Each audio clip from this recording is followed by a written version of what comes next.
அனைவருக்கும் வணக்கம். நான் உங்கள் தீபக். இது நம்ம பாரதி லேப் அண்ட் எக்ஸ்ரே.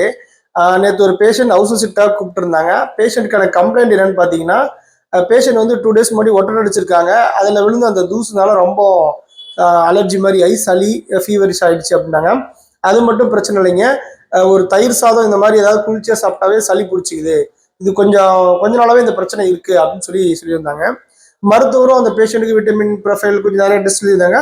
மருத்துவர் குறிப்பா IgE அப்படின்னு ஒரு டெஸ்ட் எழுதியிருந்தாங்க. இந்த டெஸ்ட் தான் வந்து அலர்ஜிக்காக மெயினாக பார்க்கக்கூடிய டெஸ்ட். அது இல்லாமல் அப்சல்யூட் ஈஸ்னோஃபில் கவுண்ட் எழுதியிருந்தாங்க. நம்ம இந்த டெஸ்ட்லாம் எடுத்து பார்க்கும்போது நான் நினைச்சேன் கண்டிப்பா AECலையோ அதாவது அப்சல்யூட் ஈஸ்னோஃபில் கவுண்ட்லையோ இல்லை IgEலையோ பேஷண்ட்டுக்கு தொந்தரவுக்குன்னு நினைச்சேன். எதிர்பார்த்த மாதிரியே IgEயோடைய லெவல் 603.9, அதாவது ரொம்ப ஹை வேல்யூவா இருந்துச்சு. IgEயோட நார்மலே 114 தான். ஸோ அவங்களுக்கு இந்த மாதிரி சிம்டம்ஸ் இருக்கிறதுனால தான் IgEயோடைய லெவல் அதிகமாக இருக்கு.